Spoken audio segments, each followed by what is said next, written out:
Bella, thank you so much. I'm an escape artist.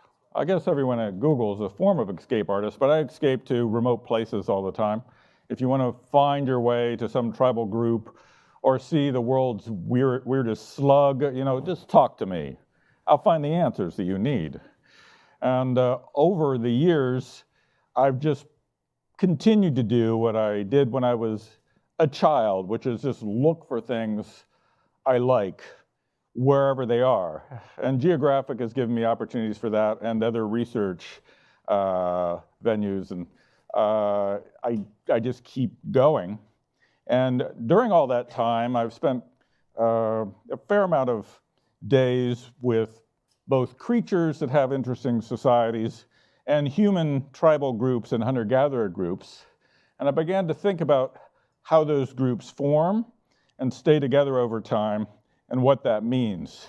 So for the last 6 years, I've been a hermit.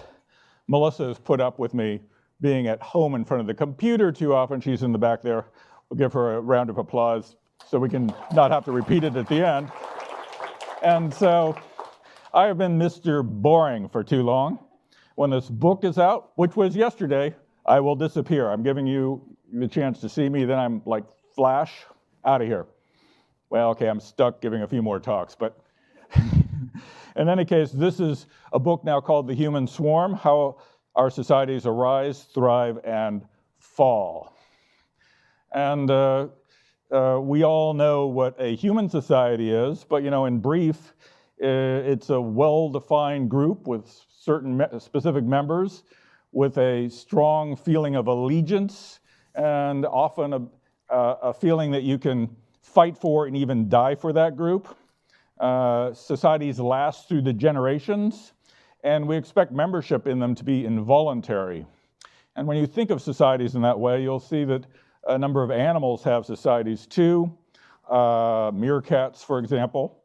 And then there are insects with societies, like the honeybee. And what makes societies alike and different, and what this says about humans, is really what this book is about. And to get this in a nutshell, I want you to consider the most remarkable thing in the world. It is across the street from Google. It is a Starbucks. Now, you can walk into a Starbucks and not instantly want to kill everyone, run away in terror, or at least walk up to every individual and find out who they are and what they're doing. This is something pretty unique to humans across the vertebrate animals. A chimpanzee could not do this. A chimpanzee would go on a killing spree or just try to get out of there as fast as possible. The difference is that chimps do not allow for strangers, whereas humans can deal with strangers, hundreds of them, and of course in New York, potentially tens of thousands of them a day, and nothing bad happens. So how did this come about? I argue that this is a pivotal turning point in human evolution that's been really ignored. And it's a part of our brain that eventually led to the possibility of having nations. Now, to give you a reference point for the argument, I'm going to speak to the social brain hypothesis, which has gotten a fair amount of news. You've probably heard of it. It's this idea you can have about 150 friends. And this is an assessment based on our brain size. Chimpanzees can have a smaller number of allies. Humans can have more. And the idea is that our brains are largely big in order to increase our social networks because they're so expensive to maintain. But the idea ends up with a problem. And Robert Dunbar, who came up with this notion, addressed this problem, or at least mentioned it when he first proposed it. And that is shown here. It's from this original paper. How is it that, despite the apparent cognitive constraints on group size, modern human societies are nonetheless able to form super large groups, nation states? What is it about us? What holds us together? So I just want you to think about this immense breakthrough in our past that seems so simple, and it's ended up allowing a huge number of people to be together and assess each other and even relate across societies. At the same time, it's given us all kinds of social baggage that we have to deal with. And yet, I don't think we're ever going to be able to lose societies. There's some arguments that we should, but it's not going to happen. Societies give us a sense of meaning and validation, and they're a yearning that's very, very basic to our psychology. It's deeply rooted within us. Thanks so much.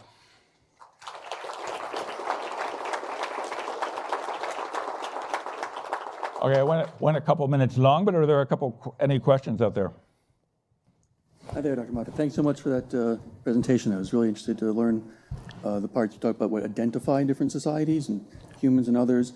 Made me think that, is it true for humans that what the purpose or benefit of a human society is the ability to make assumptions about the person that you identify in it? Yes, and those are of course, biases, and those kind of biases are linked to our categorization of others. And I didn't go into those issues, but a big part of the book is looking how those categorizations work, which include not just societies, but now ethnic groups and races within them. So we take a continuum and carve it up very, very efficiently, and we don't allow for intermediates. We make assumptions about who belongs and who doesn't. So humans seem to engage in an interesting activity whereby we go to other societies and they see us being different and they don't kill us, and sometimes we buy things from them, like tourism, right?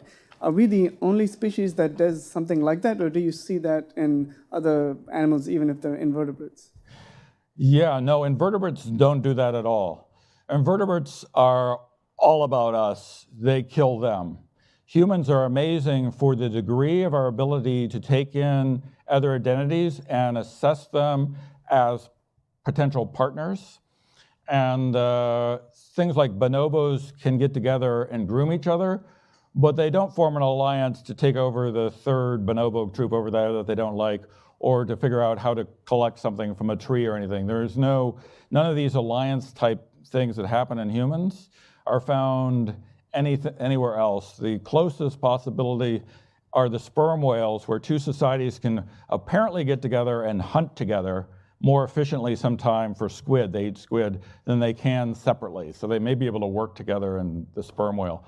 But it's obviously a big cognitive leap and an interesting part of the whole story. Yep.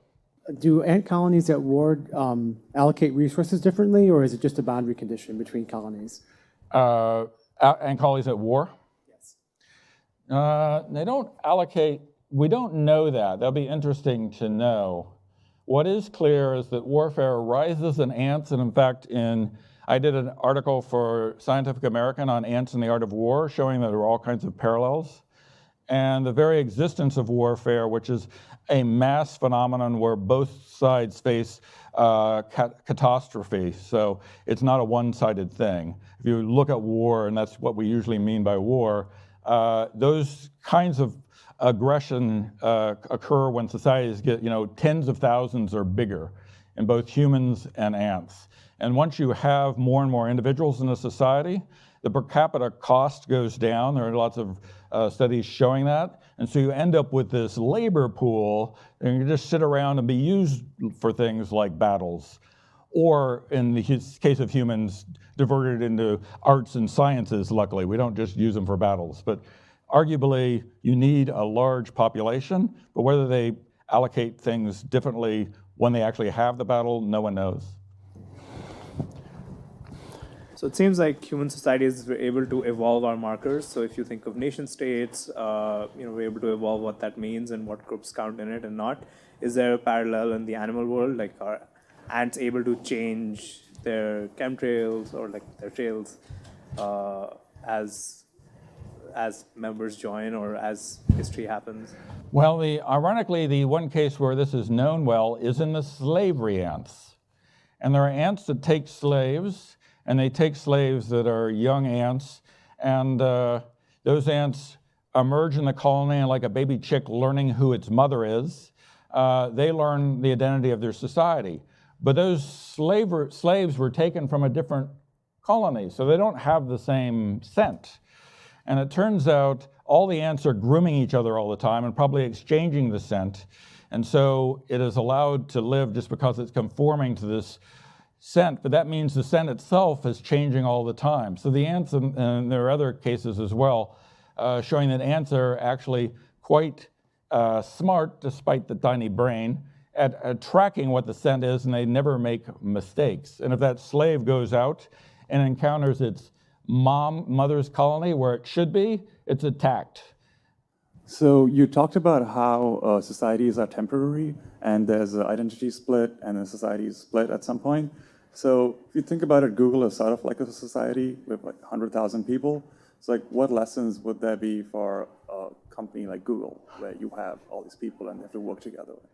Yeah, well, legally, large corporations are treated like individuals sometimes. In fact, they have some properties of societies, like this identity, unity, and so forth.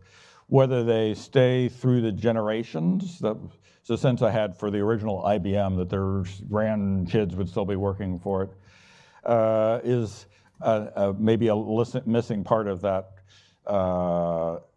parallel. But, basically, it's hard to say within at the corporate level. No one's looked at things in the corporate level. Actually, someone should, to see how corporations often split apart and so forth over time. I really can't answer that in detail, but it's a very good question. Thanks. Yeah, what are your thoughts on, I know, like for humans, not ants here, like the rise of intercultural, interracial marriages and relationships? Do you see like, is this forming new societies, or is this just blending different traditions? And because it seems like we're able to do this a lot more easily now than in the past. Do you have any thoughts on that? Yeah, well, it's really interesting. I mean, there's this thought that the whole world is getting Americanized by movies and McDonald's and McDonaldization, or whatever that's called.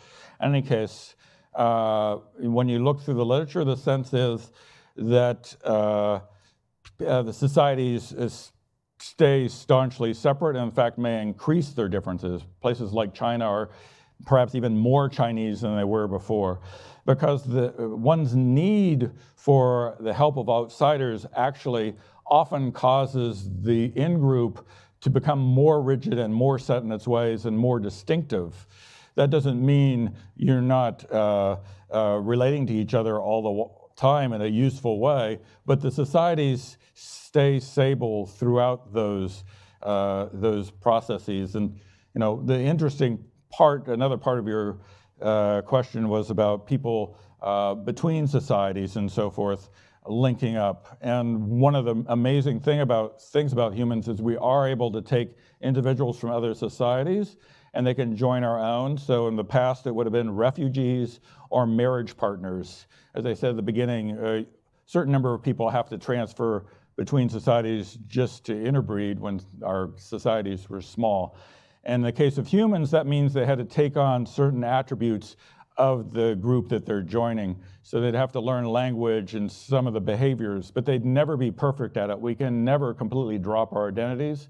So even today, we see with immigrants, after 2 or 3 or 4 generations, there'll be a lot of nuances taken on, maybe even that walking style and so forth, but there's still a sense of difference, and that's maintained actually by the rules of the society. I won't go into it, but this yin and yang of belonging and being different is a really interesting part of the whole human dynamics. It's amazing it works.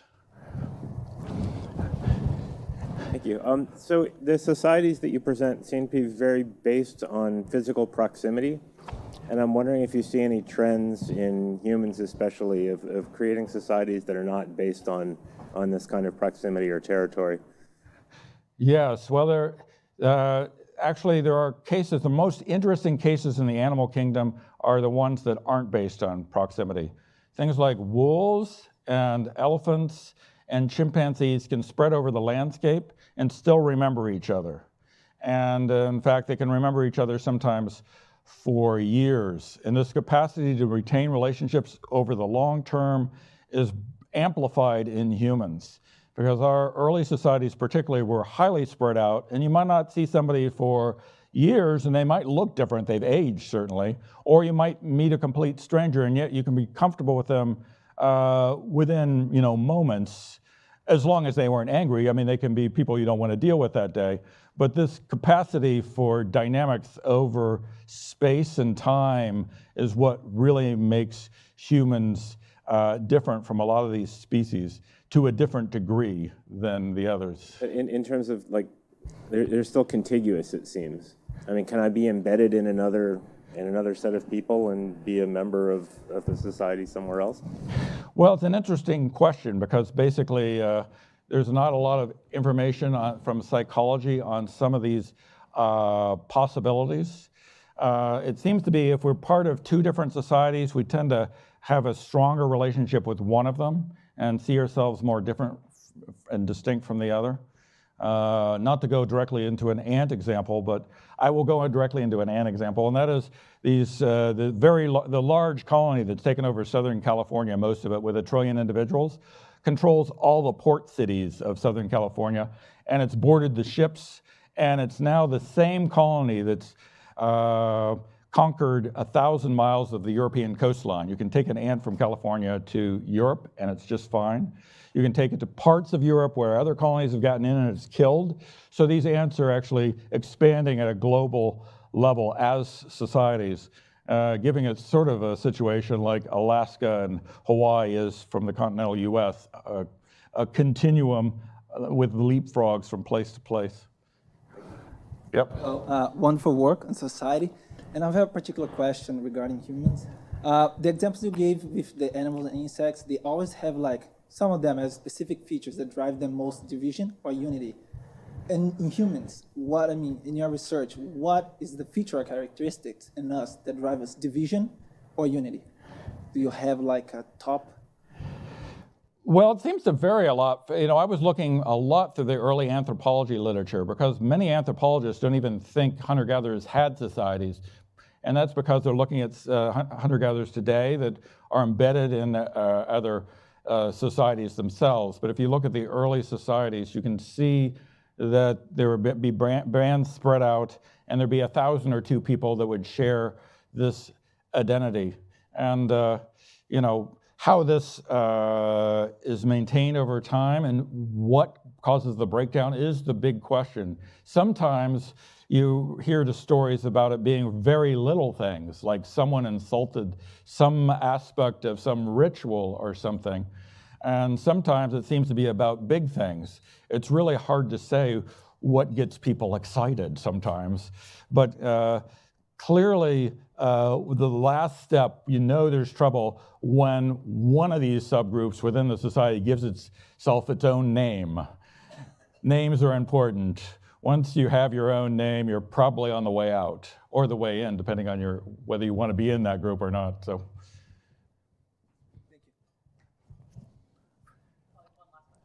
Thanks.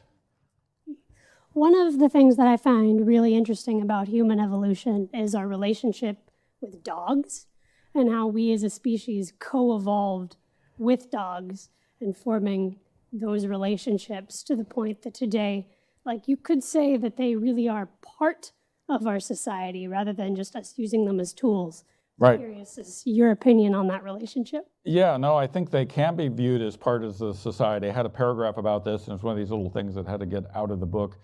But once you're totally interlinked and your identity is interlinked with theirs, by the definition of looking at society's identity, dogs become part of at least our families, but also our societies. And it's the same with human crops, which are totally dependent on us, and even ant crops. Those leafcutter ants are agricultural, and so their crops are only found with their particular nest. That nest has a relationship with that particular breed of crop and will kill anything that looks identical to us that comes from outside. Thank you so much for coming, and thank you to Dr. Moffett for your presentation today. Thanks. This is sort of a practice run, so let me know anything you like, and you can email me there with any thoughts.